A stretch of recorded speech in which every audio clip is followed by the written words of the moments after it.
Boa tarde. Agora à tarde a gente vai ter uma conferência com a Isildinha Batista, e para apresentar a programação dessa tarde e também a conferência, eu gostaria de chamar o Márcio Farias. Ele é psicólogo, pesquisador e educador, doutorando em Psicologia Social pela PUC São Paulo, e atua como coordenador do Núcleo de Extensão e Rede do Museu Afro-Brasil. Ele também é coordenador do Núcleo de Estudos Afro-Americanos, o NEPAFRO, e do Instituto Ama Psique e Negritude. Além disso, ele é conselheiro do Instituto Luiz Gama e também é docente no Instituto Sede Sapientia, na ONG Ação Educativa, na Faculdade Jesuíta, de Filosofia e Teologia, e no Centro de Estudos Latino-Americanos sobre Cultura e Comunicação da ECA-USP. Além disso, o Márcio participou de simpósio internacional sobre afrodescendência no Brasil, como convidado da Universidade de Harvard, que a gente é muito feliz, é um orgulho, eu acho, que para toda a comunidade negra. E ele foi parecerista de projetos culturais e artísticos da Funarte. Além desse currículo extenso e muito qualificado, o Márcio também é uma pessoa muito legal. Então, estou aqui.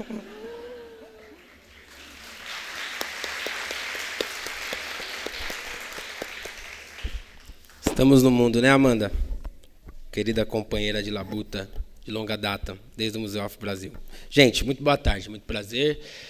Sou essa pessoa que a Amanda comentou, e estou com a tarefa de mediar, talvez, uma das mais importantes conferências que nós teremos nos próximos dias, pensando no Brasil, e a importância da discussão do racismo e do fenômeno psicológico, as relações entre o mundo concreto e a subjetividade. É uma honra iniciar a conferência da professora Isildinha Batista, na medida em que nós, ao pensarmos a história de uma psicologia que no Brasil se comprometeu eticamente, tacitamente, com uma ideia de humano que não correspondia à realidade concreta da maior parte da população brasileira, a professora Isildinha certamente foi uma das pessoas mais importantes na história da psicologia contemporânea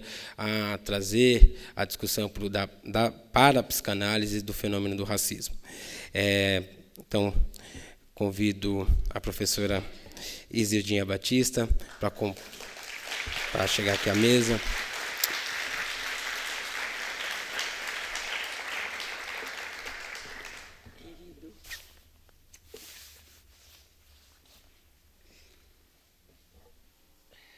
Primeiro, boa tarde.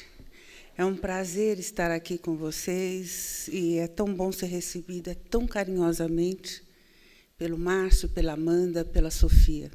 Espero que a gente tenha uma tarde gostosa, que a gente possa pensar questões difíceis para nós, né? Mas importantes, que sejam pensadas, sejam ditas, sejam, sobretudo, refletidas. Um povo que não conta a sua história está fadado a repeti-la. Quando alguém me diz, mas é preciso falar sempre a respeito do que foi, do que acontece, do que aconteceu, eu digo sim.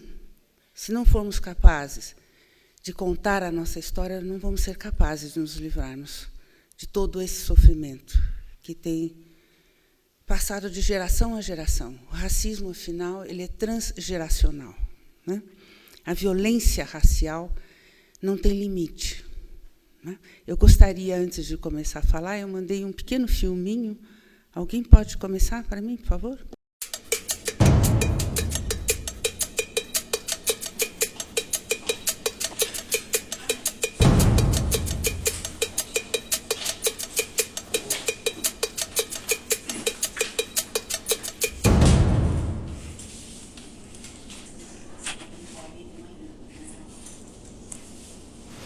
Muito obrigado por terem vindo. Eu vou mostrar algumas fotos para vocês e eu queria que vocês me dissessem o que vocês veem nessa foto. Tá atrasado. Tá com pressa. E essa? Ela é designer de moda. Escolhendo uma roupa para ela comprar. Executivo, pode ser na parte de finanças, pode ser na área de RH. Mais uma. Meu pai está cuidando do jardim da casa dele. Com certeza ele não tem cara de ser empregado da casa, não. Ele está limpando a casa dela, está limpando a pia. Eu achei grafiteira, tem jeito de grafiteira. No grafite é uma arte, não é vândalo, não é uma vândalo.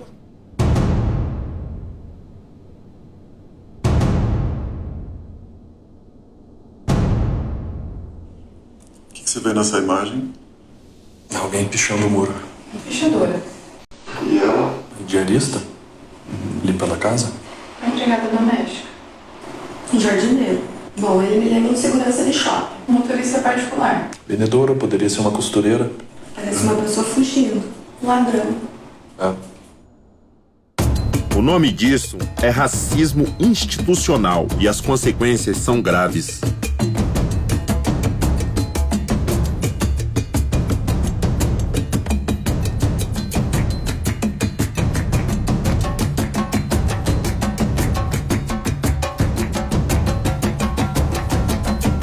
Chega de fingir que é normal. Racismo é crime.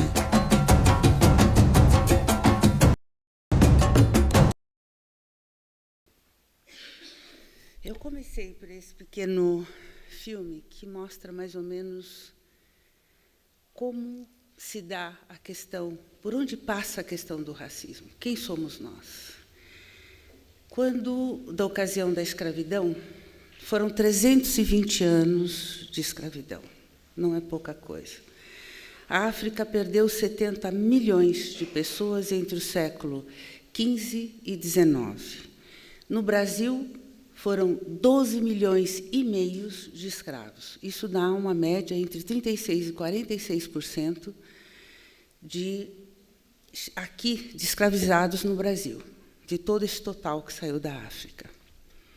Quando nós chegávamos aqui, éramos vendidos como objetos, como peças. No Museu Nacional tem um documento que descreve como isto acontecia, como éramos comercializados, né? Chegavam 10 peças masculinas ou 30 peças femininas, enfim, e essas peças, assim que os escravos chegavam, eles estavam tanto quanto abatidos, porque vinham em péssimas condições, eles davam comida, água, passava óleo no corpo nu, porque as peças deveriam ser observadas para se perceber se havia algum defeito ou alguma impossibilidade daquele escravo ser comprado. Isto já é muito diferente de pensarmos um refugiado ou um imigrante. Nós não éramos imigrantes, nós já chegamos aqui como coisa, já chegamos aqui como peça a ser comprada, como um objeto. Isto vai determinar toda a nossa existência nesse país, né? Como somos vistos, éramos comprados, o senhor de escravo observava os dentes, observava o corpo, se não havia nenhuma ferida, observava os órgãos sexuais, principalmente dos homens, porque acreditava-se que quanto maior esse órgão fosse, maior a possibilidade de reprodução. E essas crianças que seriam reproduzidas, antes de nascerem, elas já eram comercializadas e vendidas, né? Isto foi estabelecendo uma relação social onde onde nós não tínhamos nomes. Por exemplo, eu sempre digo isso, meu nome, Isildinha Batista Nogueira, não é meu, né? Esse sobrenome, o nome sim, mas o sobrenome não tem nada a ver com a minha origem. Nós éramos trazidos para cá, éramos pegos de tribos, várias tribos, e essas tribos eram misturadas, né?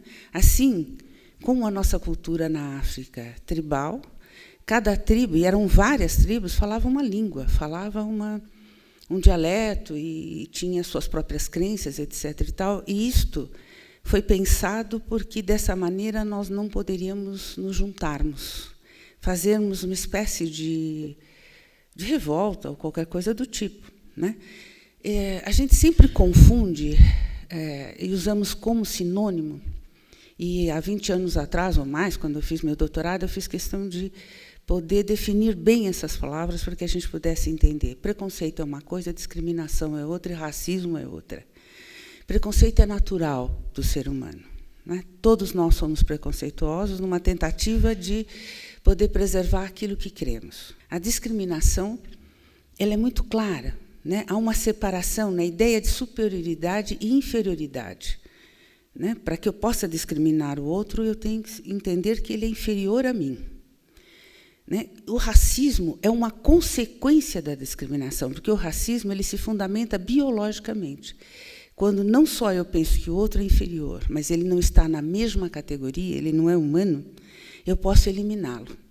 O racismo, ele, na verdade, dá ao outro, ao racista, né, a possibilidade de eliminação, de morte. Isso vem nos acontecendo desde a escravidão, né, porque não estamos na mesma categoria de humanos.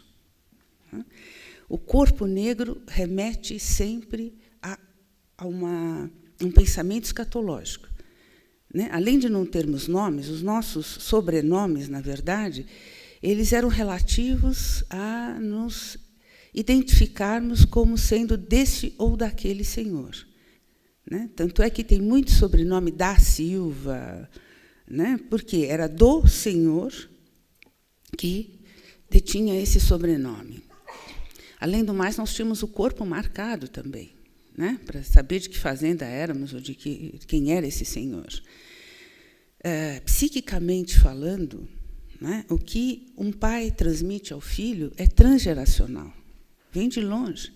Quanto pavor, quanto medo, enquanto escravos que éramos, não passamos. O medo da morte, o medo do espancamento. Em 1872, veio para o Brasil um médico chamado Louis Conti. Naquela época, os intelectuais eles opinavam sobre várias coisas. Ele opinou sobre antropologia, sociologia, e ele chegou a escrever um livro que está ainda hoje na Biblioteca Nacional, né, se é que ela não vai pegar fogo também uma hora, né, pelo descuido desse país. Eu espero que não, porque tem documentos importantes lá.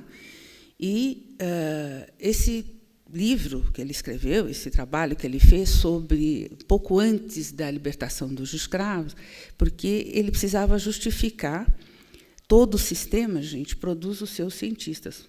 Não podemos esquecer disso. A ciência não está livre, né, de tudo que permeia, de todo ideal, de toda economia, de toda história, enfim, de tudo que perpassa as estruturas de poder. E ele escreveu acerca dos negros, né, e a favor dos racistas, então, né, dos senhores de escravos.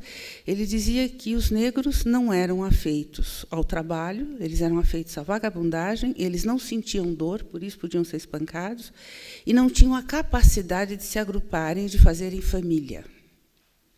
Como poderíamos fazer família naquele estado? Não tinha a menor possibilidade de formarmos família, né?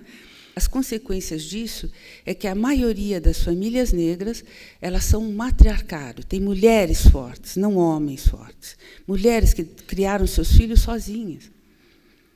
Até hoje, mesmo as mulheres negras costumam pensar acerca dos homens negros que eles não são sérios, que eles não querem formar família. Mas quando você vive há mais de 320 anos sem poder formar sua família e dizer essa é a minha família, vou dar um nome ao meu filho, essa é minha mulher, né? Até porque existe um código de honra entre os homens, né? Não usar a mulher do outro, ou não se aproximar da mulher do outro. Para o homem negro, isso não era permitido. A mulher negra, historicamente, é muito cedo, né? Muito recente ainda na história, na nossa história, que ela pudesse maternar, amamentar o seu filho. Ela amamentava o filho do Senhor, ela era ama de leite. Né? Mãe, esse papel mãe, era quem tivesse na senzala que ia amamentar aquela criança que ficava lá o dia todo, né? Ou várias crianças, porque ela tinha que atender o filho do Senhor. Então, exercer a maternidade e maternar o filho é uma coisa muito recente na nossa história. Todas essas coisas, claro, né, moldou, estruturou uma determinada psique, né? Até bem pouco tempo, os consultórios de psicologia era muito comum ouvir como se, né, os psicólogos ou psicanalistas fossem seres à parte das estruturas de poder. São pessoas como outras quaisquer, né, com tudo que implica historicamente que aconteceu nesse país, como um psicanalista via seu paciente negro. Eu me lembro que, na primeira análise, quando eu quis falar dessa angústia da negritude, de como eu me via sozinha, isolada, o meu analista virou para mim e falou: mas aqui no Brasil não existe racismo. Né? Foi preciso que eu fizesse uma análise na França, com um analista branco, que me fez falar pela primeira vez sobre isso, da dor da negritude. Né? Então, a gente, historicamente, o que vem passado para nós, imagina que pais que não têm uma autoestima, como é que se constrói uma autoestima? A autoestima de uma criança. A autoestima é uma construção permanente nas nossas vidas. Né? Ela não se dá num dado momento, mas, originalmente, ela acontece primeiro na família, né? Com uma mãe que pode olhar para o seu filho amorosamente, um pai, uma família que pode dizer como ele é importante, quanto se ama aquela criança, né? Quando a criança pela primeira vez senta, dá risada ou bate palma, a gente fala: que lindo, como ele é bonitinho, olha como ele consegue, dá beijo, abraça. Isso vai construindo, né, uma confiança naquela criança. E daí para frente, né, cada trabalho que fazemos, se alguém elogia, isso aumenta a nossa autoestima. Né? É uma construção diária. Mas não é bem isso que acontece conosco. Né? É bem difícil para nós esta coisa que entendemos como autoestima. Porque o olhar do outro para nós é um olhar de desaprovação, não é de aprovação. Porque o que nos discrimina está na pele. O que está associado à cor negra é sempre escatológico, é sempre ruim, é sempre uma avaliação ruim. Né? Os nossos jovens e adolescentes, se estão na rua, se para a polícia, não são os adolescentes brancos que vão ser parados, são os adolescentes negros. São os adolescentes negros também que são mortos, sem que ninguém diga nada, sem que ninguém diga isso é um crime. Né? Quando nós não somos mortos pelo Estado, de maneira legal, nós nos matamos. Não é aleatório que grandes nomes, pessoas que conhecemos, ou foram mortas, assassinadas, como o Dr. King, ou se mataram por alguma razão. Billie Holiday, Michael Jackson. Nós tivemos aqui militantes importantes que se mataram. Hamilton Cardoso se matou. Neuza Santos se matou. Uma das primeiras psicanalistas negras. Ela era mais velha que eu, ela foi a primeira a escrever sobre essa questão, psicologicamente, ela se matou. Então, isso não é aleatório. Né? Nós vivemos uma leve depressão permanentemente, porque o racismo não nos dá o descanso, não nos dá trégua. Ele está permanentemente... O olhar do outro para nós é sempre o olhar da exclusão. Nós estamos sempre lutando para sermos incluídos. Não é à toa que a gente coleciona a titulação, né? Aquilo que nos qualifica. Porque, desta maneira, nos apresentamos com uma carteira, com um currículo enorme para que sejamos aceitos. Eu detesto falar meu currículo, eu falo muito pouco. Quando alguém me pergunta: o que você fez? Eu sou isso e isso, pronto. Mas por revolta até. Né? Por que eu tenho que explicar tanto o que eu fiz? Por quê? Para que eu seja aceita? Para que alguém me diga: não, você estudou na USP, você fez doutorado na USP, então você é aprovada. Né? Nós precisamos de muitas credenciais para estarmos nos lugares, para falarmos, até a respeito de nós mesmos. É muito recente que possamos falar acerca de nós mesmos. Nossos pais sempre trouxeram um traço depressivo, um medo, uma angústia. E isso, transgeracionalmente, é passado. Né? Mesmo que eles não verbalizem, eles têm medo do que vai nos acontecer. As mães negras, quando seus filhos atingem a adolescência, principalmente os meninos, não ficam tranquilas. Eles saem para a balada à noite, será que volta? Será que vão ser presos? Vão desaparecer? Alguém vai matar? Esse é o pensamento. Né? Estamos sempre segregados. Uma ocasião, um guarda me parou, eu estava no meu carro, recém-comprado, ele olhou, pediu os documentos, minha carteira, o documento do carro, ele olhou bem para mim e falou, olhou para o documento, para mim, para a fotografia, e falou: esse carro é seu? Eu olhei para ele e disse: mas o senhor tem alguma dúvida? O carro está no meu nome, o documento é meu, tem algum problema? Ele falou: a senhora pode ser presa por desacato à autoridade. Eu fiz: bom, se o senhor abusar da sua autoridade, eu vou ser. Porque o que o senhor está me perguntando é de onde eu tirei o dinheiro para comprar esse carro. Porque eu não deveria ter o dinheiro para comprar esse carro. Bom, não preciso nem dizer para vocês que virou um bafafá, uma confusão, mas eu fui embora, enfim. Né? Então, isso é o que nós vivemos o tempo todo. Psicologicamente falando, nós transmitimos ao filho tudo aquilo que nós sentimos, tudo aquilo que somos. Internamente, nós só existimos sujeitos no olhar do outro. Como ficamos nós, que não somos reconhecidos no olhar do outro? A lei nos garantiu igualdade, mas não semelhança. Nós não somos semelhantes, esta é a questão. A igualdade garantiu que eu tenha deveres, pague impostos e seja cidadão, mas que não seja igual ao outro. Então, quando eu chego num lugar e as pessoas me olham, eu sou Isildinha Nogueira para vocês, mas se eu estou na rua, quem sou eu? Não é? Posso ser qualquer negro que pode ser perseguido. Isto cria uma angústia permanente em nós, que nós, até bem pouco tempo, não sabíamos disto. Nós temos uma angústia permanente de sermos desterritorializados. As pessoas tiram de nós aquilo que é nosso, sem nenhum pudor, até quem somos. Eu me lembro de uma ocasião que uma pessoa indicada por um grande amigo meu, médico no HC, ela chegou, eu abri a porta, ela olhou para mim e disse: eu quero falar com a Isildinha. Eu fiz: sou eu mesmo. Ela falou: desculpa, não é aqui que eu viria. Ela foi embora. 2 dias depois ela ligou, voltou, ela disse: olha, eu quero pedir desculpas, porque eu não estou acostumado a ver negros psicanalistas. Depois foi minha paciente, durante muitos anos, trabalhamos essa questão. Mas essa não semelhança aflige, essa não semelhança fere. O tempo todo nós podemos ser atacados, fisicamente, psiquicamente, mesmo que a gente entenda que é irracional, não tem nenhum fundamento da parte do branco. Essa diferença social, esse lugar onde vivemos, historicamente, aonde fomos colocados, sempre nos tira tudo aquilo até que conseguimos. Até que lutamos e trabalhamos, estudamos, ou seja lá quem for. A credibilidade. Quem é você, negro? Você é uma pessoa que tem que ter o cuidado de o tempo todo dizer: eu sou isso, eu sou aquilo outro, e olhe lá se não exigirem de você que você comprove isso.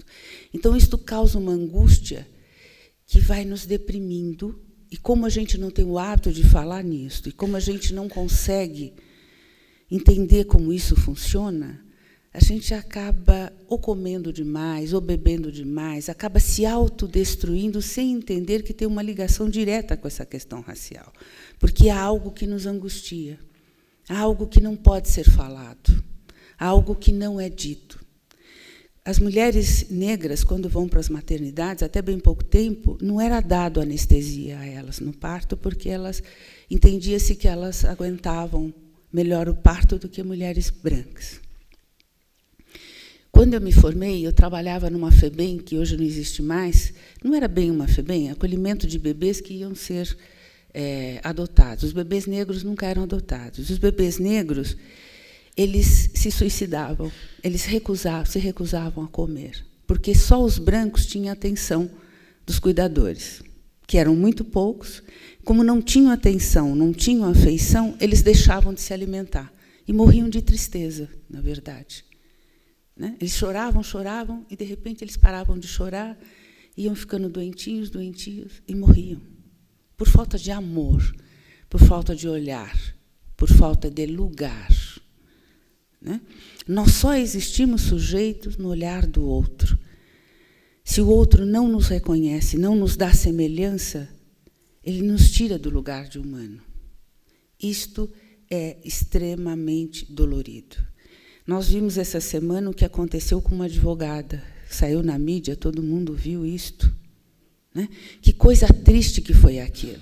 Quando eu vi aquela cena, eu comecei a chorar, porque eu falei: meu Deus, que absurdo Que loucura! Por que aquilo aconteceu? Será que uma advogada branca seria algemada e arrastada?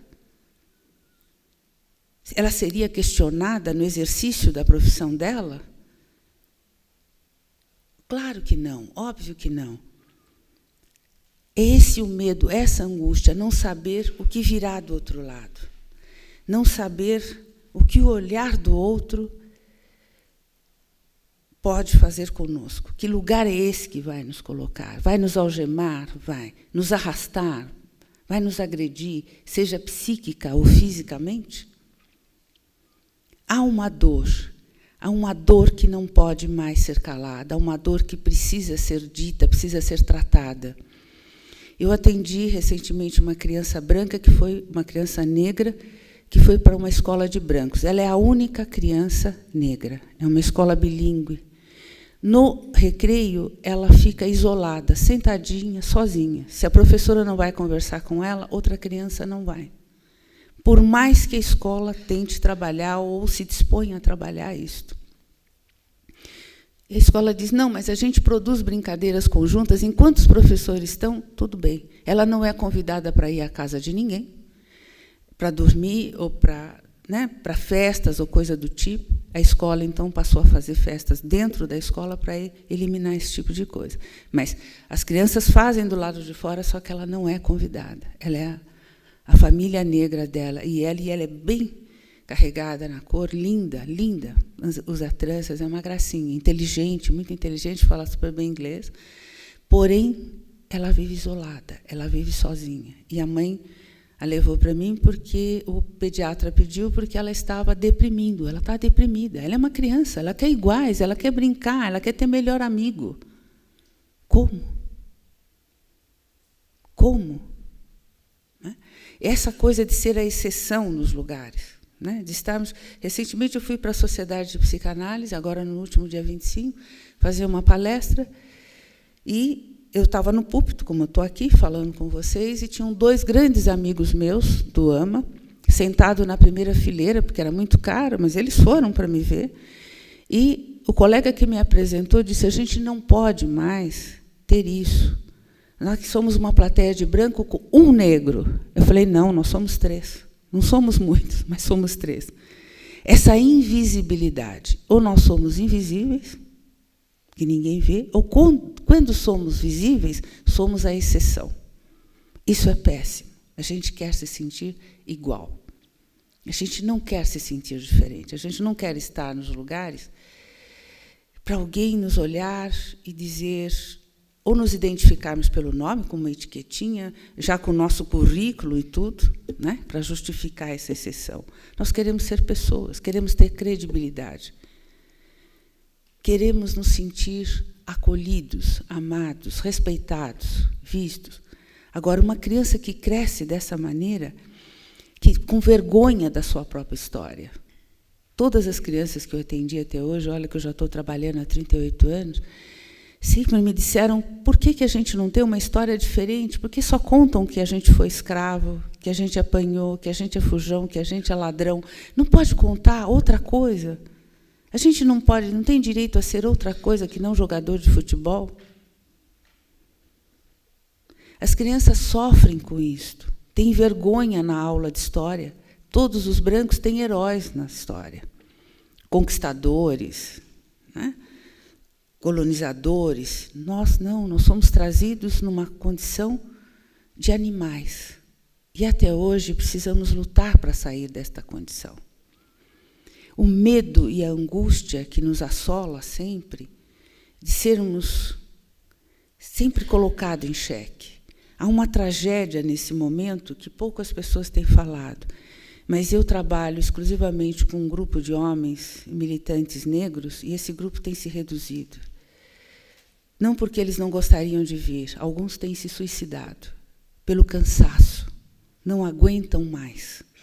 Não aguentam essa luta, essa necessidade. Vocês viram um pequeno filminho que eu coloquei para vocês, que se chama Racismo Institucional? Se um homem negro corre, ele está fugindo da polícia. Se um homem negro branco, ele está atrasado.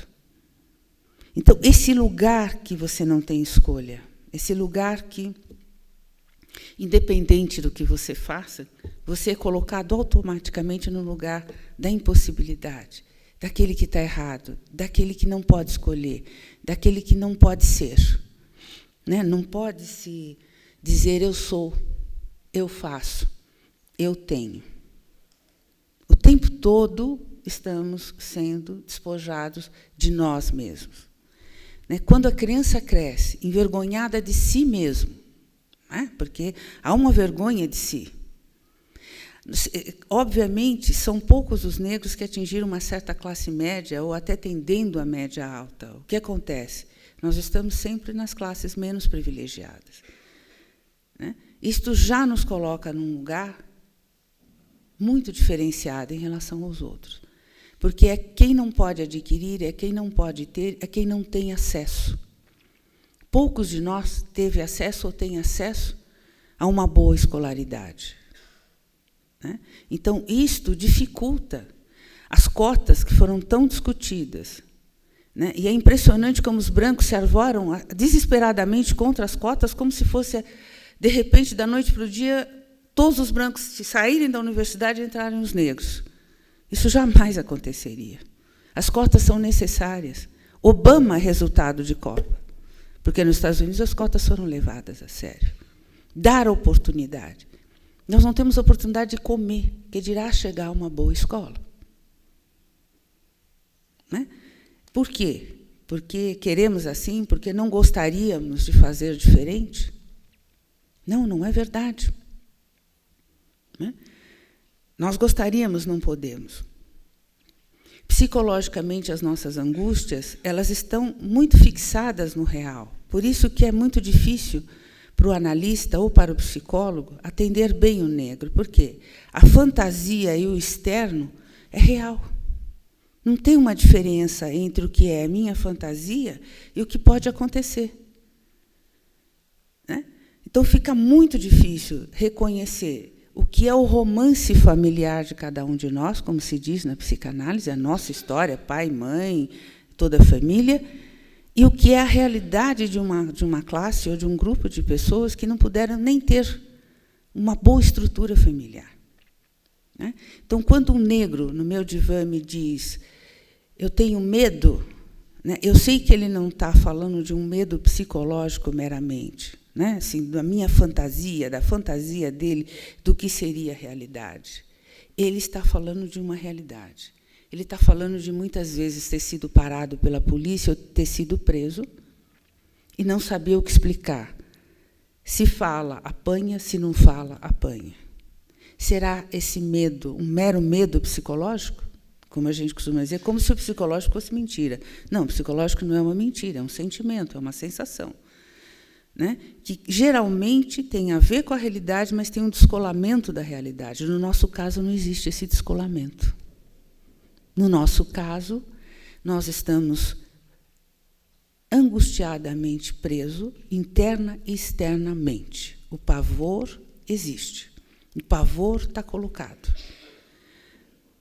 A Marielle morreu fazem 6 meses, até hoje nada foi esclarecido. Será que, se ela fosse branca, alguém, pelo menos, não iria dar uma satisfação acerca do que aconteceu? Ninguém vem a público dizer nada. Não precisa. Os negros podem morrer, eles devem morrer. Né? Ou, como aconteceu já na história desse país, em se pensar numa miscigenação, num branqueamento, como se o branqueamento nos livrasse da nossa origem. Muito pelo contrário. Trouxe maiores problemas de ordem psicológica, porque o mulato, aliás, essa palavra mulato é pejorativa, vem de mula, de um ser estéril. Né? Vem de alguém que não está nem na categoria dos brancos, nem na categoria dos negros. Então, as famílias miscigenadas sofriam mais ainda, e sofrem mais ainda. E quantas vezes nós não temos a nossa dor roubada, porque há aqueles que se arvoram a dizer que, quando falamos, né, dessa angústia de não saber direito o que nos acontece psicologicamente, e que classificamos ou entendemos que isso vem do racismo, as pessoas dizem isso é mimimi. Será? Será que é fato isso? Sofremos deprimimos, nos angustiamos permanentemente. Quando uma professora olha o seu aluninho negro, vamos entender bem uma coisa, isso é uma cultura, a cultura de um país racista que nunca se disse racista, que nunca se reconheceu racista. Então, a gente adquiriu determinados comportamentos e afirmações que a gente nem imagina que sejam racistas. Então, é comum que a pessoa discrimine sem nem se dar conta da discriminação. Como muitas pessoas dizem, nossa, você é muito inteligente, você tem a alma branca. O quê? Como assim alma branca? A alma tem cor? Mas inconsciente tem cor. Inconsciente tem cor. Nosso inconsciente é atravessado pelo pavor, pelo terror. Por mais que a militância nos trouxe a possibilidade de gritar, de reivindicar, de nos fazermos reconhecer, isto não implica que a gente não sofra com isso. Ao ir ao médico, isso já tem pesquisas que mostram isso. Os brancos, quando vão aos médicos, os médicos receitam, dão remédio, pensam, mas olha, seria bom que você fizesse uma terapia, porque iria melhorar o seu estado físico. Quando os negros vão, eles não precisam de terapia. Olhe lá se dão remédio. É assim mesmo. Racismo não existe? Será? E quais os efeitos disto para nós? Nefastos, nefastos. E quanto menos a gente falar disso, menos nós vamos nos curar disto.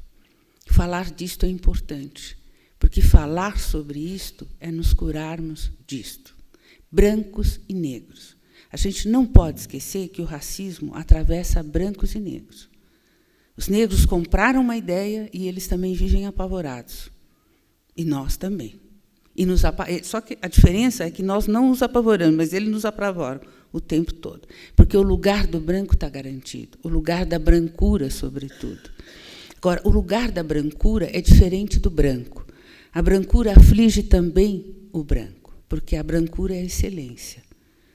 É a ciência, é a poesia, é a filosofia, é a arte.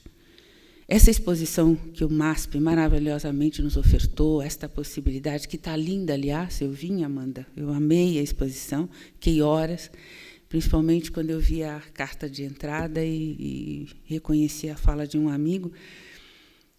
Como é importante isso. Nós temos uma arte, nós sabemos fazer arte.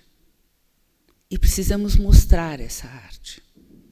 Na França tem um museu sobre arte africana, um museu maravilhoso. Acho que a Amanda deve ter ido até lá. É maravilhoso.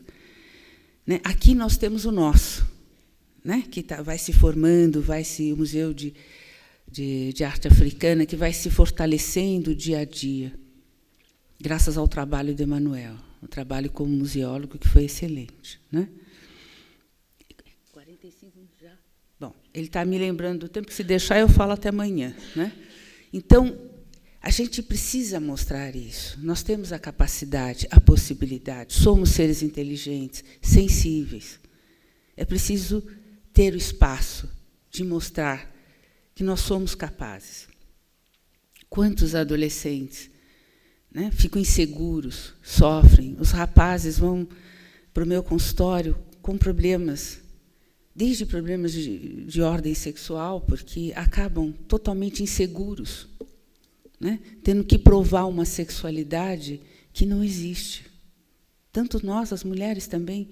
Por quê? Desde a era da escravidão, nós éramos entendidos como seres sexualmente desequilibrados, mas que seriam capazes de fazer coisas absurdas, mirabolantes. Sexualidade é uma coisa complicada para qualquer etnia, para todo o povo, para toda a gente. A sexualidade é algo delicado, é algo que faz parte da nossa vida e é algo muito complicado, emocionalmente falando. Não é tão simples assim. Mas, certamente, para nós, a dificuldade não deve existir, não pode existir, não tem lugar. Precisamos fazer ter lugar, sim. Precisamos ter mais analistas negros, psicólogos negros. Quando eu olho a minha gente, eu tenho prazer infinito de trabalhar, de dizer, de fazer, de estar junto. Trabalho, às vezes, até aos domingos para atender os meus, porque é importante. A psicanálise, então, nem se diga, está muito distante do meu povo, é muito caro. Na verdade, é um privilégio. Mas eu faço chegar, a meu modo, a minha gente.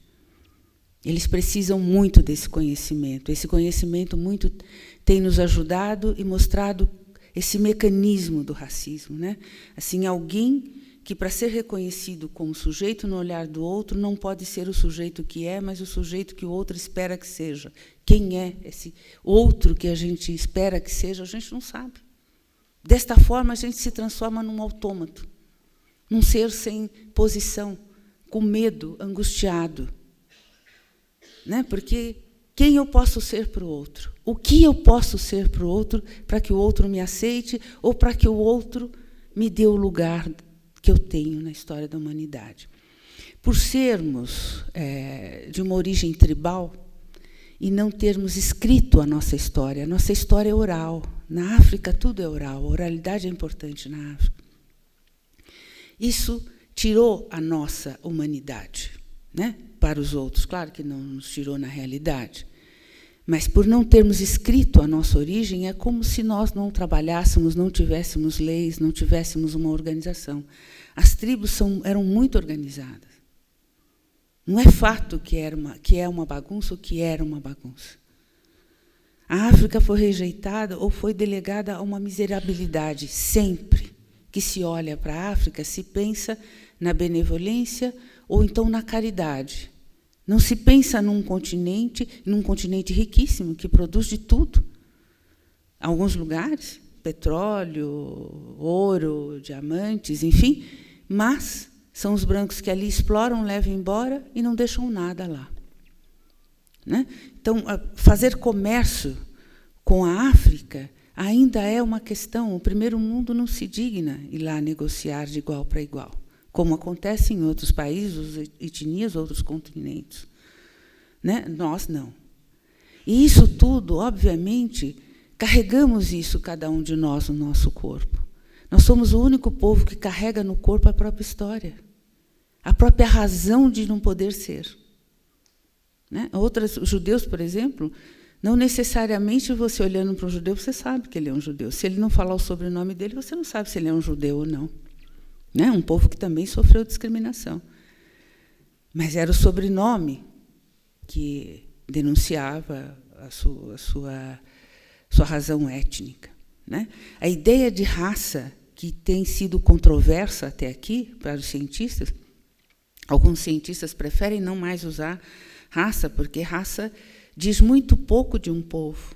Quando a gente pensa em etnia, a gente pensa a cultura, a gente pensa as características físicas, a gente pensa um conjunto de coisas que pode dizer quem é aquele povo. Mas, quando a gente fala raça, a gente classifica entre superiores e inferiores. E o racismo, pelo incrível que pareça, ele está montado, fundado na ciência. Ele é científico, se justifica. Podemos matar os negros, eles são inferiores.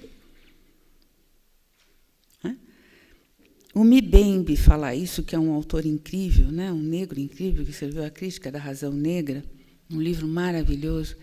Ele fala muito sobre isso, assim, como nós não somos semelhantes em nada, na maneira de trabalhar, de viver, de lazer, de morrer. Nós não morremos como os brancos. Não temos direito nem a morrer como um ser humano. Não é admissível mais que a gente possa não falar disso, não cuidar disso, não tratar disto. Nós somos, inclusive, como diz o Kabengele, que é um amigo querido, ele fala, é o crime perfeito, porque nós somos a causa, a razão, tudo se justifica. Quando o outro olha para mim, está na minha pele, se justifica. O racismo é o crime perfeito. Eu sou culpada da minha condição. É assim que eu sou vista. Eu não sou alguém que vai dizer, não houve oportunidade para essa pessoa. Não. Por isso que é horrível você ser exceção, porque A exceção não explica a totalidade das coisas, é uma exceção. Eu pude estudar, eu falo francês, eu estudei fora, bom, eu sou uma exceção, e eu queria que todos pudessem ter tido as mesmas oportunidades. Agora, eu sei que aqueles que não tiveram oportunidade não porque não tinham, né, inteligência suficiente, não tinham vontade ou desejo. Não dá. Como alguém, né, como um paciente meu, a semana passada, ele não tinha dinheiro para ele comer. Né? Não tinha dinheiro para comer. Né? Não tem dinheiro para morar. Como vai ter condições de estudar? Então, facilmente se confunde as nossas condições materiais, sociais, políticas, com aquilo que nós podemos fazer. Quando nos é dada a oportunidade, nós vamos muito longe. Mas é isso, né? Tem que ser dada uma oportunidade. Não é um direito. Não é um direito adquirido. Alguém tem que fazer uma caridade. Isso é péssimo, porque a gente paga imposto, a gente trabalha, todos nós somos descontados absurdamente do nosso salário, dos nossos ganhos, enfim. Né? Para isso servimos, mas na hora de podermos ter o resultado, o fruto da nossa cidadania, ela não acontece. Né? A gente não tem esse direito. Por não termos o direito, não conseguimos fazer. Só que somos responsabilizados, somos vistos como preguiçosos, indolentes, como alguém que não quer fazer. Como é que vocês imaginam que cresça uma criança que ela não tem nada para ser admirado? Carnaval, gente, é 4 dias, 3 dias, 4 dias. Passado isso, nós voltamos para a nossa condição. Colocamos uma fantasia linda, sabemos sambar, sabemos gingar como ninguém, sabemos cantar como ninguém, e passou isso, ninguém vai nos olhar. E mais, quando a gente está fantasiado, alguém está olhando para aquilo que somos, de fato, de verdade, ou aquilo é só um segundo de glória que vai passar e ninguém nem sabe quem sou eu atrás daquela fantasia. Então, assim, o samba serviu para muita gente se mostrar lá fora, presidentes, etc. e tal. Né? Levavam as sambistas antigamente, quando os presidentes iam visitar outros países. Só que a gente não fazia nada por nós.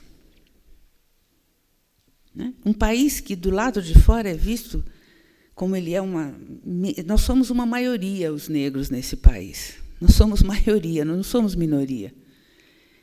E não temos nenhum poder de nada, não podemos reivindicar nada. A gente vai reivindicando, graças ao movimento negro, graças, né, a todos nós que lutamos pelas coisas, mas até aí conseguirmos aquilo que precisamos é muito difícil. Uma criança que cresce, um adolescente que vai passando, né, sempre essa dificuldade para ser admirado, para ser visto, para ser reforçado, ele vai desanimando. Né? E o pior é que ele nem pode falar nada disso, né? Que lá, intimamente, ele está cansado, ele está exausto. Né? Ele está exausto de não ter lugar. E ele nem sabe se vai ter, porque o lugar dele é sempre ameaçado.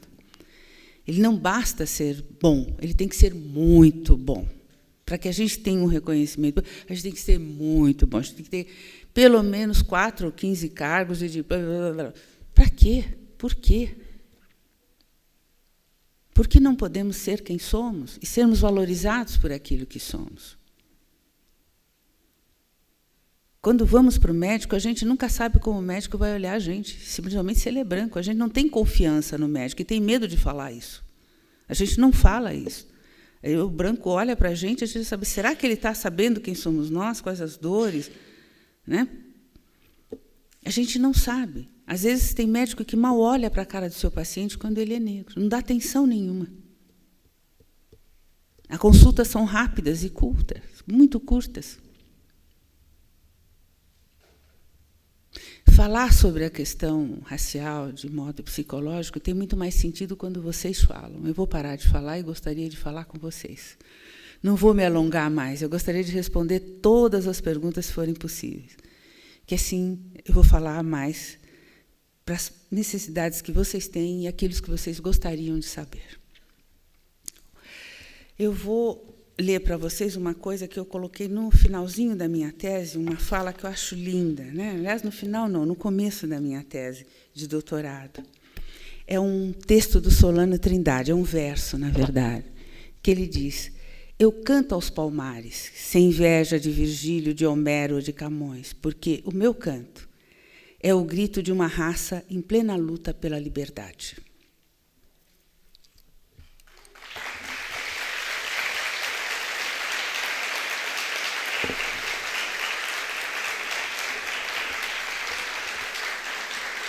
Bom, depois dessa brilhante apresentação da professora Isildinha, me chama muito a atenção, nós, da área do cuidado, como que todas essas discussões que envolvem esse trauma não elaborado da formação do país, e mais do que isso, não só o trauma não elaborado da formação do país, a escravidão, mas, sobretudo, os mitos fundadores da nação que projetaram uma nação de uma harmonia social e racial, em que a vivência do racismo não existia. No entanto, a experiência da discriminação ela era vivenciada diariamente nesses fenômenos que a senhora foi apresentando para a gente. Ela é vivenciada.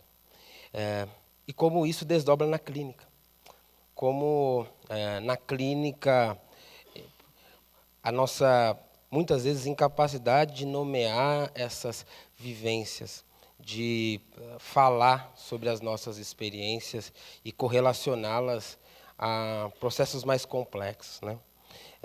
Acho que a fala da senhora leva muito a gente a refletir de como os nossos passos vêm de longe, os nossos erros, do ponto de vista de pensar o país, a formação do país, a forma como o país lida com esses fenômenos também são antigos e quais são os nossos desafios.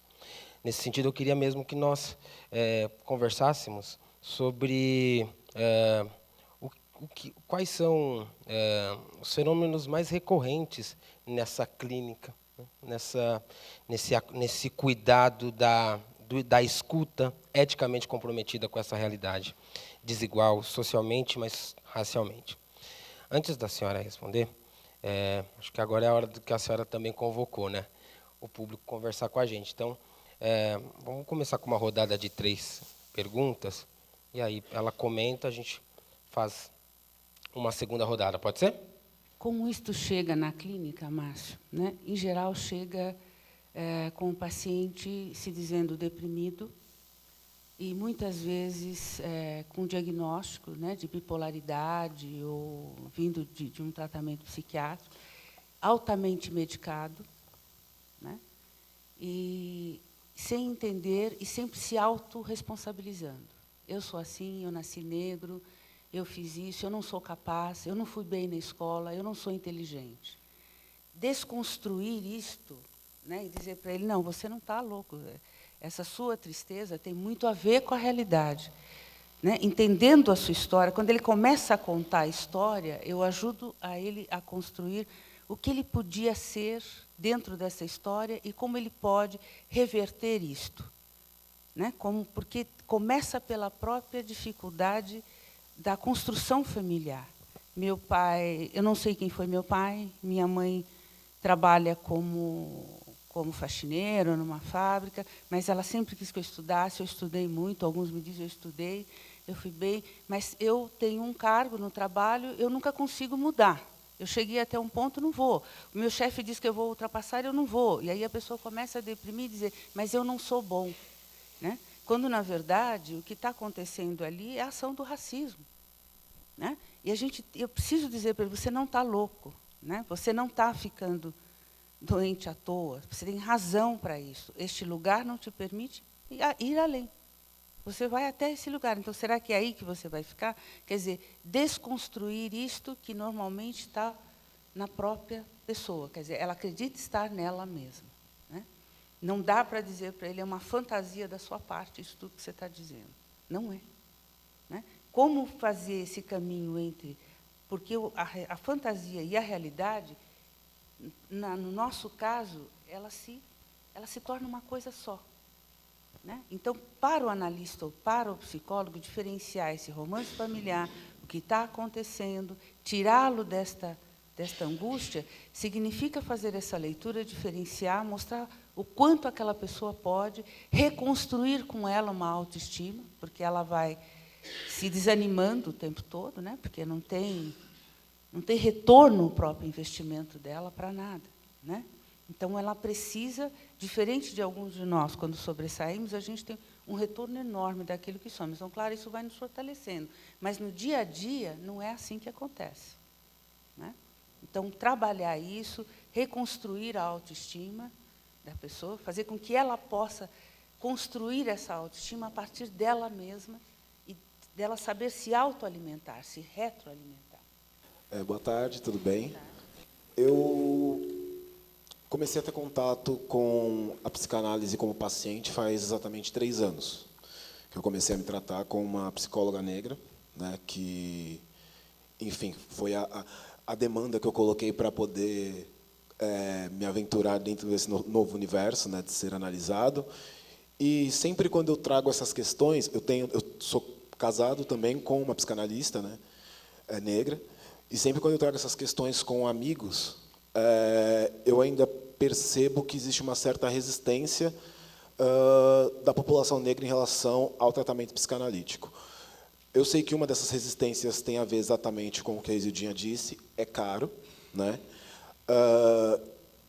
Mas ainda assim nós sabemos que existe uma quantidade significativa de clínicas públicas, principalmente nas universidades, mas eu sei também que, para algumas pessoas, para uma certa parte da população, essa informação não chega, então tem 2 questões que atravessam aí.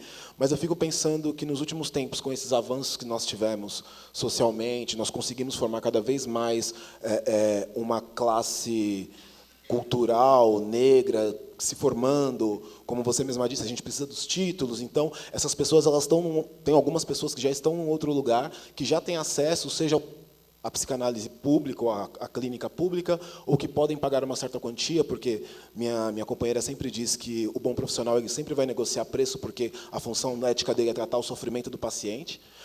Né? Você cria uma relação com o dinheiro que tem a ver com responsabilidade, mas a função é você tratar o sofrimento. Então, existem bons profissionais, existem formas, mas o que faz ainda com que a população negra, essa que conseguiria ter o acesso, e que passa por situações de sofrimento, porque o racismo nos traz sofrimentos constantes, ainda tenha uma certa resistência a se aventurar nesses caminhos da psique, da subjetividade. Enfim, eu queria que vocês fizessem uma leitura do ponto de vista de vocês, que são profissionais da área. Nossa, obrigado. Eu esqueci seu nome, desculpa. Eu sou o Vinícius. Obrigado, Vinícius.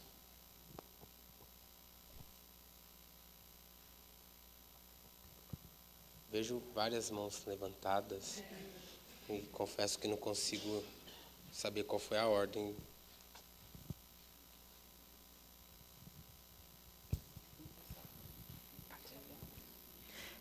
Oi, boa tarde. Eu estou me formando agora e eu estou estudando a relação das mulheres negras com seus corpos. E eu estou me formando em jornalismo, então eu já entrevistei várias mulheres negras sobre isso. E aí eu queria saber o que a senhora acha assim, sobre como que o racismo influencia essa questão das mulheres negras estarem sempre se preocupando muito com estética. Porque foi uma coisa que eu percebi muito assim, nas minhas pesquisas, nas minhas conversas, uma preocupação muito... É uma coisa muito latente assim, para as mulheres negras. Então, sempre está gastando muito com produto de beleza, sempre está se preocupando muito com isso, e não é uma coisa que eu vejo tanto nas minhas amigas brancas, por exemplo. E aí eu queria saber como essa influência, assim, e o quanto isso é bom ou ruim, enfim. Fazer a terceira pergunta do primeiro bloco. Então, acho que a terceira sou eu. Meu nome é Marleide, eu também sou psicóloga, trabalho na área social há 20 anos, mas também, de vez em quando, na área clínica e, mais recentemente, com enfoque maior na área clínica. E essa pergunta não é minha, mas ela representa uma busca que a gente tem visto, de procuro psicoterapia com um profissional negro ou negra. E aí, na sua fala, Isildinha, teve um momento que você falou da dificuldade de atender, né, da gente atender uma pessoa negra pelo romance familiar, né, pela similaridade das questões que ali se apresentam, né, de misturar-se as histórias, né, de quem atende e de quem é atendido. E aí eu queria que você falasse um pouco de qual que é mais fácil, ser atendido por quem não se mistura nessa história ou por quem não. Eu, pelo menos na prática, tenho visto ser isto um facilitador. Eu, atuando, eu tenho visto que é um facilitador. E é porque meus pacientes têm dito isso, que tem sido mais fácil eles serem atendidos por mim, que sou uma psicóloga negra. Bom, primeiro bloco, a gente volta a conversar com o público. Mas aí agora a professora Isildinha faz os comentários, por gentileza, dessas 3 questões. Bom, eu vou começar pela última questão, que eu acho que é importante, né? Assim, o analista ou o psicólogo, ele passa ele próprio por um longo processo de análise, né? Onde ele vai elaborando a sua própria história, o seu próprio romance familiar, para que ele não misture esse romance ou essa história com a história de quem ele vai ouvir.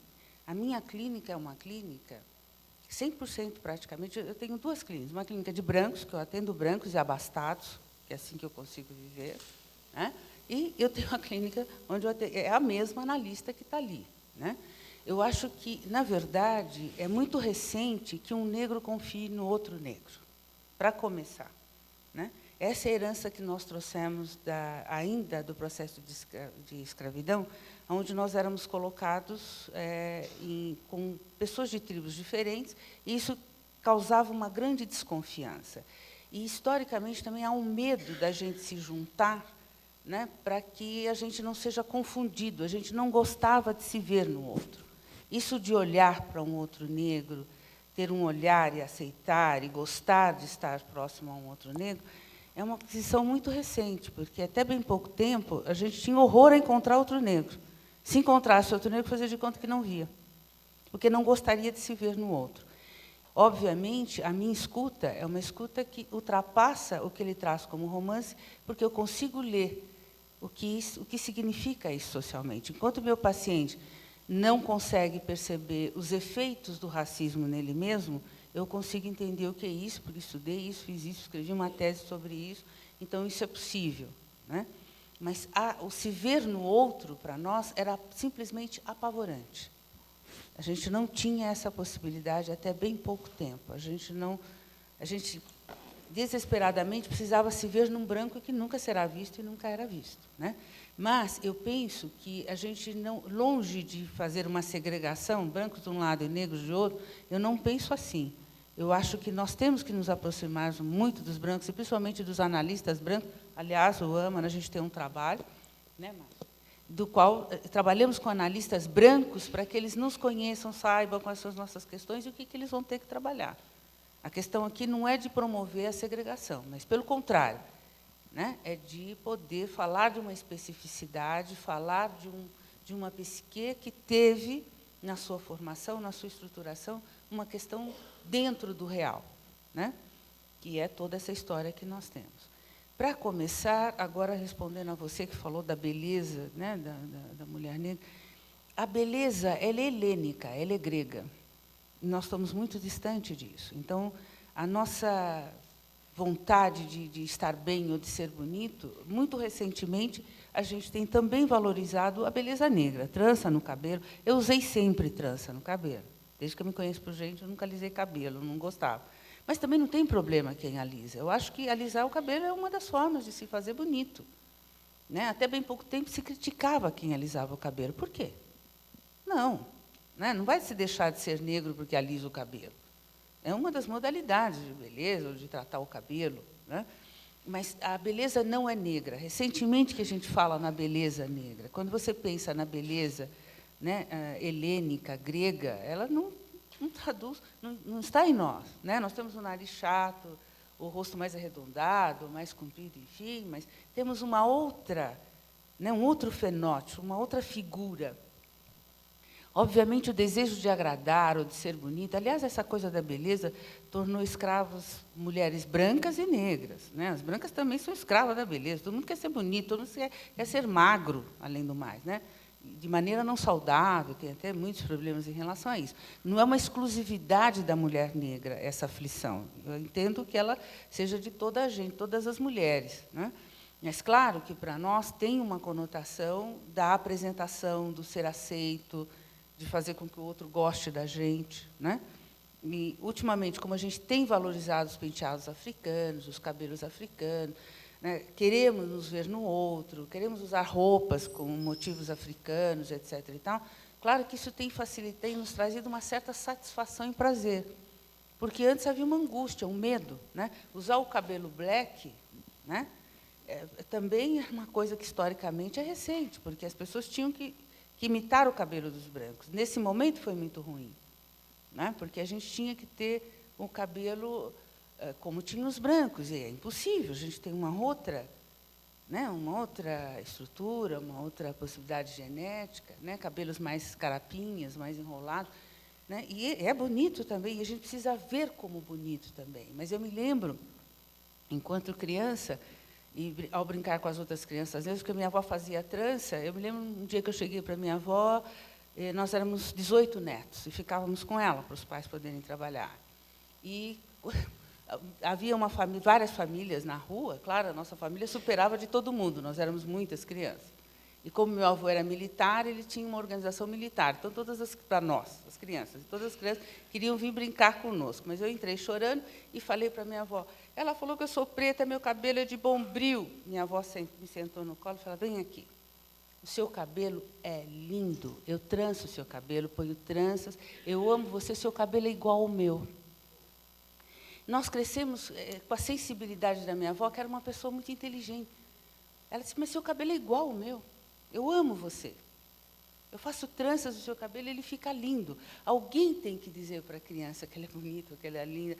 Então, isso nos fez gente, né, nariz empinado, como a vizinhança dizia, porque a gente tinha essa autoestima de gostar daquilo que nós éramos. Mas o problema, a questão do negro era de não gostar daquilo que ele é, da cor da pele, do cabelo, né, de ter o bumbum maior, de ter uma outra conformação física, porque existe uma beleza helênica, grega, né, de origem europeia, né, que sempre nos incutiram, como se a gente pudesse ser igual, não somos. Né, quando o mundo viu Angela Davis com o cabelão dela, né, quando a gente viu Panteras Negras, quando a gente viu King, quando a gente viu os americanos dizendo Black is beautiful, pela primeira vez a gente começou a pensar, a gente pode ser bonito. Né? Então, não são só as mulheres negras. Agora, a pergunta dele, que era a primeira, eu acho que a gente tem enorme dificuldade também, não só essa questão da confiança, ou essa questão da cultura mesmo, né? Porque como os sentimentos, as emoções, para nós, nunca foi colocado como uma possibilidade, né? Então, não há uma indicação dos médicos, por exemplo, de dizer para um negro, olha, você precisa de uma análise, você precisa de uma terapia, né? Então, isso nos afastou muito do consultório. E também tem uma questão, a nossa formação. Né? A formação como psicanalista é uma formação muito cara, muito distante da grande maioria dos psicólogos negros. Eu sempre dei supervisão para os psicólogos negros gratuitamente, porque eu entendi, era uma posição política minha. Como eu fiz minha formação na França, eu queria que eles tivessem a mesma qualidade de formação. Minha vida inteira eu dei, o AMA está comigo há mais de 20 anos, supervisão sempre dei, porque a psicanálise, para começar, o acesso à psicanálise é muito caro. Se eu tivesse feito minha formação no Brasil, eu nunca teria a possibilidade, eu fiz fora. Né? Então, tem esse reconhecimento. O psicólogo já é mais tranquilo, as terapias são mais tranquilas ou mais acessíveis. Então, nós tínhamos muito poucos psicanalistas, por conta de que a formação é muito cara e não se tem muito acesso. Na sociedade de psicanálise, não se tem negro. Embora tenha sido uma negra, uma das fundadoras da sociedade de psicanálise, que foi Virginia Bicudo. Mas ela foi escondida pela sociedade e ficou lá. Tem um retrato dela na biblioteca, mas ninguém nunca republicou os trabalhos delas, ou replicou o trabalho dela. Então, isso é muito triste para nós, mas nós temos nos aproveitar, nos unidos, tem o AMA, tem outros grupos que vão se unindo, vamos tentando trazer a formação, principalmente teórica, né? Que nem todo mundo entra para a USP ou para a PUC, né? Então, tem faculdades que são muito deficientes na formação, mas a gente tenta tapar esse buraco, né? Eu, Lúcia, Jussara, enfim, todo o povo do AMA, né? Para que a gente tenha uma formação melhor. Fantástico. Eu não sei se eu respondi. Quando eu não respondo, não seja satisfatório, vocês me dizem que eu tento complementar a resposta, tá bom? Também só fazer um rápido comentário, e concordando com o professor Isildinha, eu acho que também tem um aspecto importante nós pensarmos a história da formação da psicologia no Brasil, que faz com que, neste momento, psicólogas e psicólogos negros tenham mais condições de traduzir o fenômeno do racismo e ter uma escuta mais atenta, lógico, amparado por um aparato teórico, capacidade de tecnicamente conduzir um projeto terapêutico, mas a origem de grande parte dos psicólogos que atingiam um determinado lugar, somado a um tipo de formação que não levava em consideração esses fenômenos, faz com que, ainda hoje, neste momento, a psicóloga e o psicólogo negro tenham a condição e a capacidade de fazer uma escuta ética comprometida com esse fenômeno, de traduzir aquilo que está acontecendo.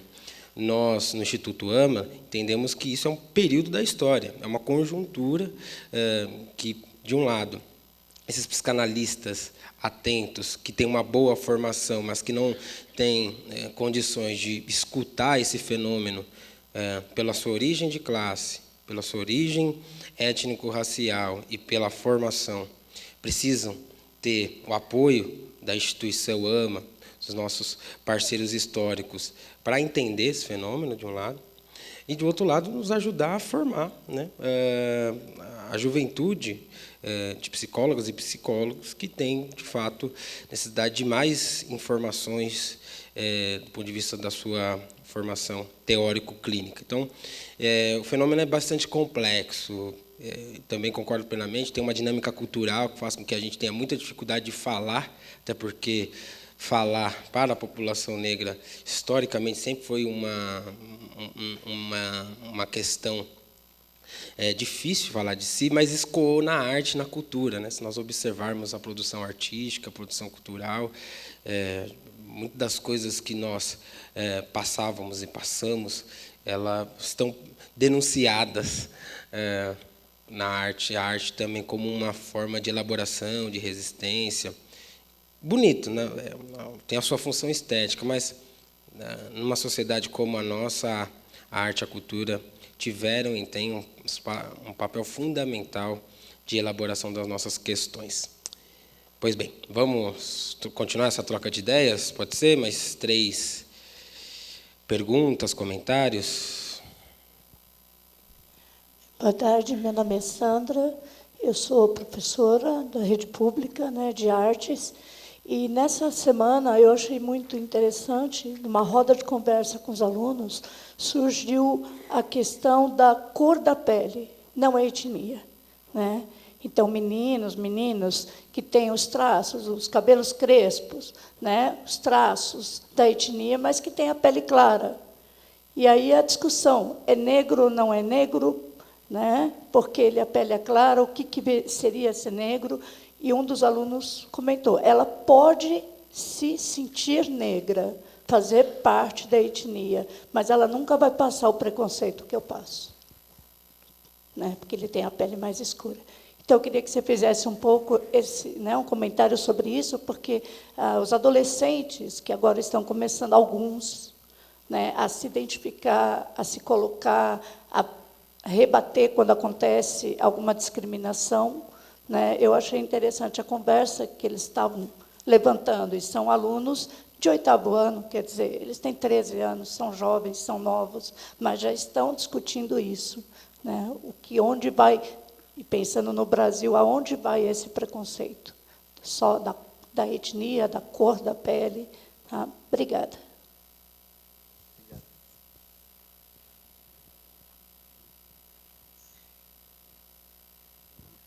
Boa tarde. Meu nome é Sheila, sou professora de artes também da rede estadual. Ontem, durante uma reunião pedagógica, a professora de história adentrou na sala com carrinhos com os livros de história. E eu, muito atenta, observei que alguns livros não tinham capas, outros intactos, outros um pouco mais amassados, mas com capas. E aí eu comentei com elas que eu viria aqui hoje, e ela pediu para mim trazer essa situação, que ela gostaria de uma orientação, ainda mais quando eu falei a respeito do que era o tema de hoje. Então, eu vou rapidamente contar a situação dos livros. Ela é professora de história. Os livros, a primeira capa do 6º ano é uma criança branca, um garoto branco, loiro. A capa do 7º ano é uma criança de uma etnia nômade da África, uma menina linda, negra. A capa do 9º ano é um índio, e do 8º ano é um índio, e do 9º ano é uma pomba branca com as diversas mãos das outras capas segurando essa pomba. Então, para minha surpresa, os livros intactos, 6º, 8º e 9º, e os 7º anos, todos sem capa. Retificando, tinha um livro com capa, que eu retirei, e ele estava escrito várias coisas, como venta achatada, cara de macaca, palavras assim extremamente pejorativas, riscada na negra, principalmente o cabelo, porque, como é uma etnia tribal, elas usam aquela gordura animal para trançar os cabelos e tudo mais. Então, a pergunta é claro que você, a senhora já respondeu várias das dúvidas a respeito dessa situação.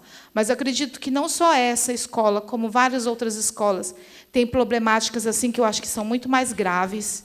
Não é só a autoestima ali, até porque é uma escola do extremo da Zona Leste de São Paulo, Itaim Paulista, é o último bairro da Zona Leste de São Paulo, divisa com Itaquaquecetuba.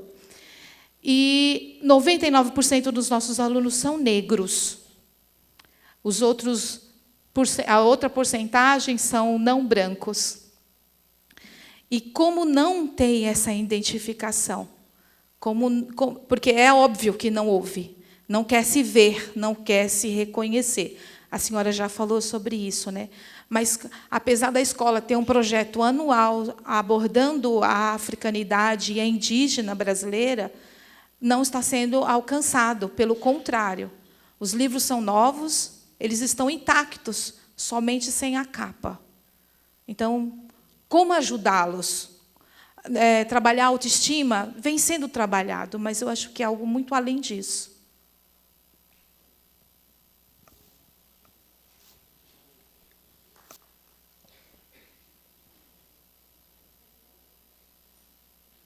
Pode falar? Oi, boa tarde. Meu nome é Regina. Sobre um episódio, no ano passado, nas redes sociais, sobre apropriação cultural, de uma menina branca que estava no metrô, e ela disse que ela usava o turbante e que foi hostilizada por umas garotas negras porque ela estava usando o turbante. Bom, ela polemizou nas redes sociais, dizendo que vai ter branco usando turbante, sim, né?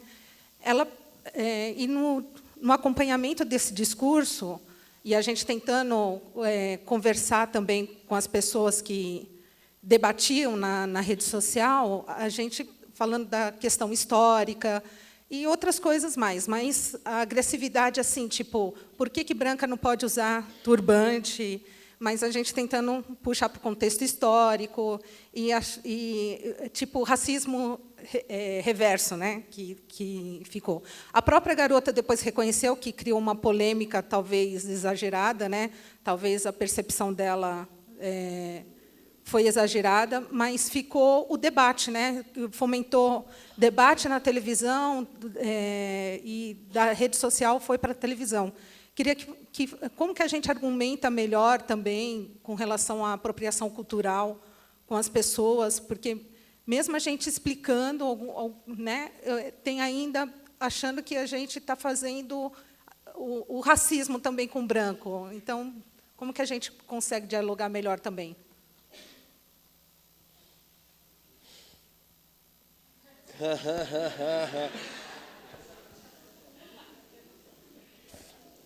Psiquicamente falando, é muito complexo, porque é um meio, né? As pessoas são mulatas, ou de matizes mais claras de pele, né? Elas sofrem a pressão dos dois lados. Ela não é branca e ela não é vista como negra. Nos Estados Unidos, eles dizem que até a 7ª geração, a pessoa é negra, né? A gente precisaria acabar com isso. Minha avó tinha uma teoria excelente para isso. Passou de 6h30 à noite. Eu acho, a minha avó era espirituosa demais, porque nós tínhamos miscigenados na família, ela dizia, passou de 6h30 à noite. Aqui todo mundo é preto. Né? Então, assim, porque é algo sofrido para as pessoas que têm a pele mais clara, não ter esse lugar. Né? Ficar num lugar do incômodo. Né? O cabelo não é de branco, é de negro. As características são do negro. A pele um pouquinho mais clara não traz nenhuma vantagem para aquela pessoa. Não sei por que se imagina que ela tem alguma vantagem em relação às outras pessoas. Os outros negros não têm nenhuma vantagem. Ela é negra. Ela é negra. A gente tem que começar a desmontar essa ideia, essa falsa ideia de que a pessoa mais clara, eu não gosto dessa palavra mulata, é péssimo. A pessoa mais clara pela miscigenação, que ela não seja negra. Né? Ela é negra e ela tem também, né? Ela tem digamos, essa herança branca e negra. Né? Como diz a princesa que se casou com o príncipe Harry, os jornais ingleses diziam que ela era a princesa Black. E ela disse, não, eu sou branca e negra. Meu pai é branco, minha mãe é negra. Eu tenho, geneticamente, eu pertenço aos dois grupos. Né? Foi assim que ela resolveu responder. Mas, infelizmente, não é fato, apesar... Né, ela vai ser sempre discriminada, apesar de ter uma pele mais clara. Né? Eu acho que desconstruir tudo isso, que é uma tristeza enorme, né, assim, dessa diferença que não é inteligente, né, entre os negros, então fica, você é mais claro, como se esse mais claro trouxesse alguma possibilidade, né, de uma diferença de tratamento ou de aceitamento, quando não é verdade. A pessoa, que ela é mais clara, ela não é mais aceita do que o negro, de matiz mais escura, como a minha, ou até mais retinta. Somos todos negros. E precisamos tomar posse disso. Né? O que a gente precisa, nós não vamos mudar. Né? Já vou entrar na segunda questão que veio, né, da professora dos livros e tal. Isto vai levar um bom tempo para ser mudado, porque a criança negra, ela não tem esse retorno da beleza, da aceitação do lugar. A gente precisa falar muito disso, a respeito disso, né? Porque ela está sempre se comparando à criança branca e ela gosta da beleza branca. Ela não aprendeu a gostar dos negros. Né? Então, falar sobre isso não quer dizer que, no imediato, nós vamos ter uma resposta positiva. Vai demorar muito tempo, porque a gente tem que ter persistência, né, para fazer com que a criança negra comece a se ver de um outro lugar, de um outro jeito, que ela comece a gostar da herança que ela tem. Né? A criança negra, ela estabelece uma relação sincrônica, né, com a ideia de família, atual. Ela não tem uma ideia diacrônica de família, herança familiar, árvore genealógica. Ela não sabe falar quem foi os antepassados dela, enquanto os brancos conseguem. Tem um sobrenome que faz sentido, que foi não sei quem, que fez não sei o quê, A gente não tem. Né? Poder falar do povo africano, que é a nossa origem, está lá na África. Né? Mas nós não somos africanos, que é outra complicação. Nós não somos africanos.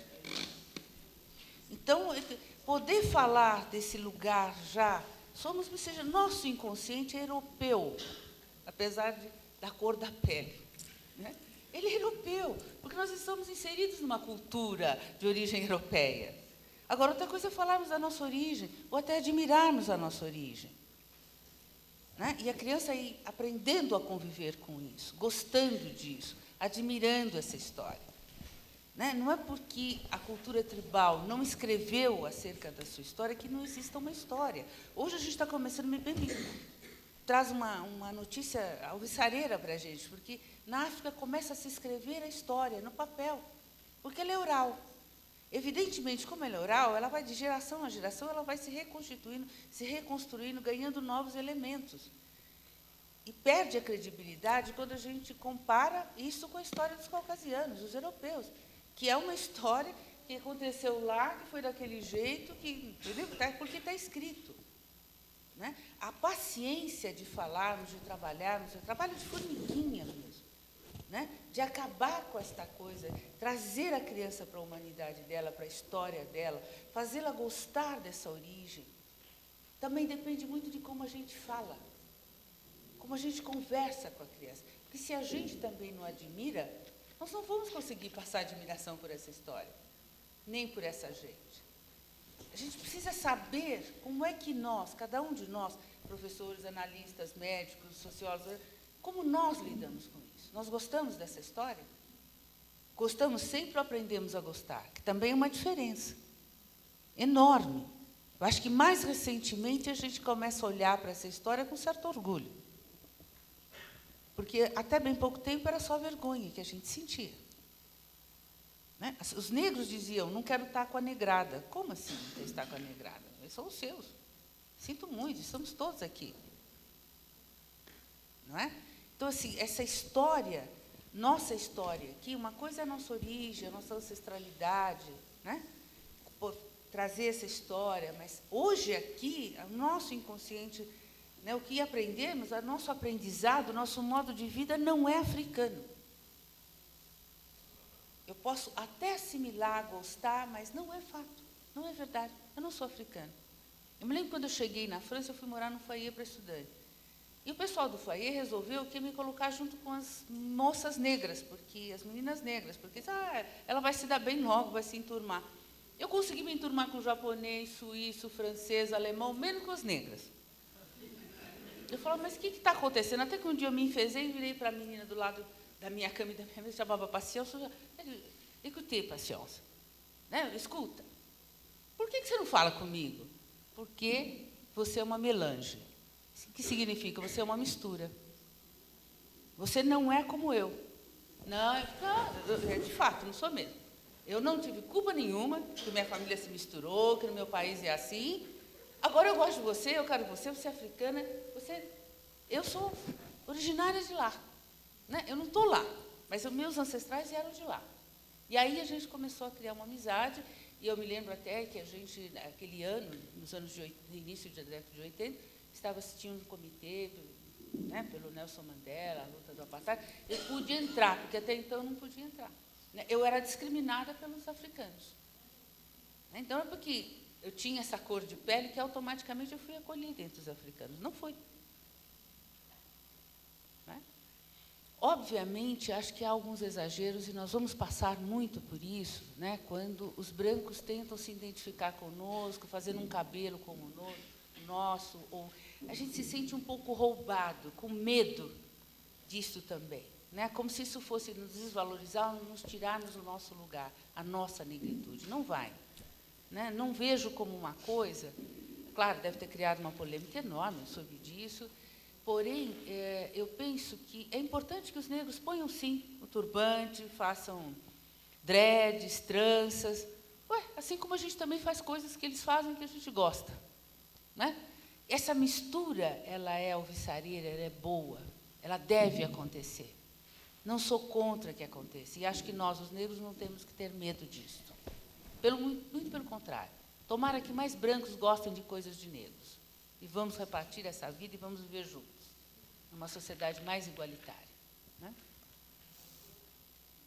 Não sei se respondi. Se não respondi a contento, me perguntem de novo.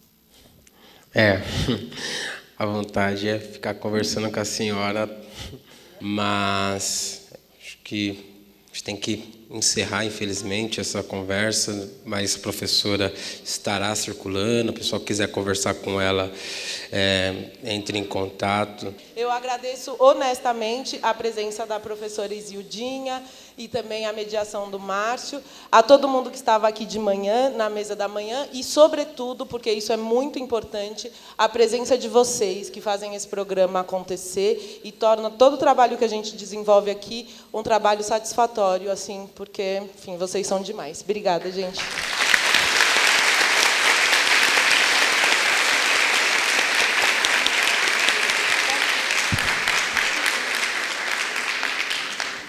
Particularmente, eu queria agradecer muito por estar aqui, pelo carinho da Amanda, do Márcio, de todos, e por vocês me ouvirem. Gostei muito de falar com vocês, uma delícia, me senti muito à vontade. Espero ter correspondido à expectativa. Obrigada.